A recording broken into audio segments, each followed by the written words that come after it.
Olá, meus amiguinhos, muito bom dia para vocês. Mais uma vez estamos aqui fazendo mais uma aula de história, falando sobre a fundação de Roma até ela chegar numa república, né? A Roma, essa instituição, essa grande sociedade, uma das maiores cidades, ou talvez a maior cidade da antiguidade, os romanos, o berço da civilização. Roma, que hoje é a capital da Itália, que se formou às margens do rio Tibre, que tem toda aquela longa história lá de Alba Longa, de Numitor, de Amuri, que roubou os filhos, jogou no rio, a loba amamentou, o pastor Fausto trouxe, Rômulo matou Remo, fundou a cidade de Roma, é toda essa história, né? Que antes era a cidade de Alba Longa, no Monte Castelo, tudo mais, né? Perfeito, meus amigos. Também o Rápido das Sabinas, né? Como fundaram a cidade, tinham pouquíssimas mulheres, precisavam de mulheres para aumentar a cidade, raptaram as mulheres, os sabinos, tudo isso nós já contamos para vocês. Hoje eu vou contar para vocês sobre a vida em Roma, né? À medida que a cidade ia crescendo, pessoal, mais moradias, mais habitações, mais habitantes vinham chegando para morar, né? A cidade foi tendo ruas, a sociedade também foi se organizando em formação de grupos, né? O pater familias, o homem mais velho da casa, era quem organizava a família, era o responsável pela sua família. Como aquela história, o homem da casa, toda essa história, essa sociedade vai se organizando dessa maneira, assim, né? Muito parecida com a sociedade dos gregos. Os gregos seguem muito, os romanos seguem muito dos gregos, são muito parecidos em determinados aspectos, tá?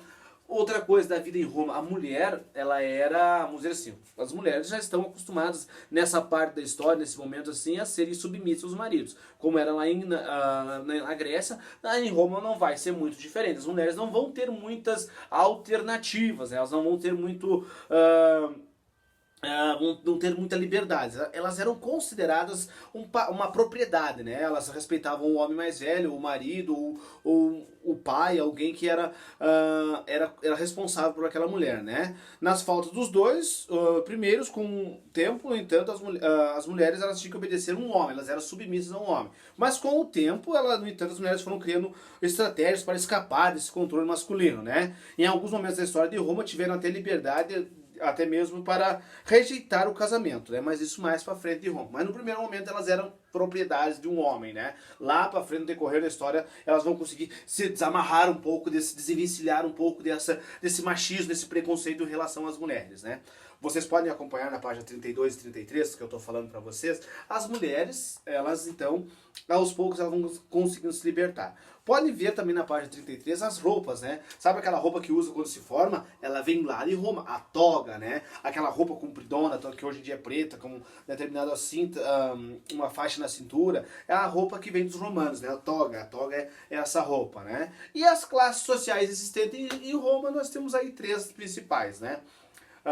Aliás, quatro, né? Patrícios, os maiores detentores de terra, as pessoas, os ricos daquela época, os latifundiários, aqueles que tinham maiores extensões territoriais, que tinham grandes fazendas, grandes campos de plantação, clientes que votavam nos patrícios, que dependiam dos patrícios, né? Os plebeus, que eram a parte dos camponeses, pessoas que trabalhavam em pequenos sítiozinhos, pequenas extensões de terra, são os camponeses, e a última classe, as dos escravizados, né? Poderia existir em Roma também, então lembre, quatro classes, né? Patrícios, clientes, plebeus, eu ia falar plebeus, né? Mas é plebeus e escravizados, são as quatro classes sociais existentes em Roma, né? E aí os escravizados, que poderiam existir escravização por dívidas, né? Caso eu ficasse devendo para um de vocês aí que está assistindo, eu poderia me tornar escravo até eu saldar a dívida que eu devo para você, né? Então existia escravidão por dívidas em Roma, né? Era uma das formas que existia. Então a escravização por dívidas era uma delas. Continuando, pessoal, página número 34. Roma, a monarquia, né? A monarquia, um rei governando Roma, né? Nós tivemos a parte da monarquia em Roma, né? Esse período da monarquia, ela é dividida em três períodos. Monarquia, ou realeza, a república e o império. São as três formas. Estamos vendo a primeira parte, tá? Já vimos da fundação, nós vamos até a república. Daí, então, foi fundada, então chegamos na parte da monarquia romana. Muito bem, acompanhe comigo na página 34. Segundo a tradição, durante a monarquia ou realeza, Roma foi governada por 7 reis. Eles contavam com a ajuda do Senado, do qual apenas os patrícios poderiam participar. Os patrícios são os maiores detentores de terras, então só eles participam do Senado. Quando eu falei 7 reis, não significa que tinha 7 reis de uma vez só. Teve o primeiro rei, morreu, teve o segundo rei, morreu, teve assim por diante, tá? Até terem 7 reis, tá? Então a primeira parte, até eles deixarem de ser uma monarquia e se tornarem uma república, tá? Muito bem. As decisões tomadas pelo Senado eram submetidas à cúria, formada por todos os cidadãos em idade militar que poderiam aprovar ou não, tá?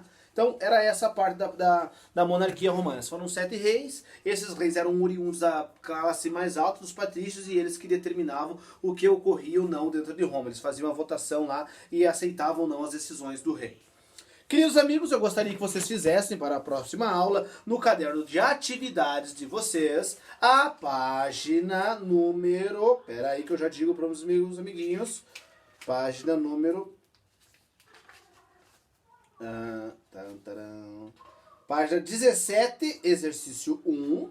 Página 17, exercício 1. E página 18, exercício 2 e 3. Exercício 2 e 3. Página 17, exercício 1. Página 18, exercício 2 e o 3. Só até o 2 e o 3. Tá? Não precisa fazer todos por esse momento. Um abraço para vocês.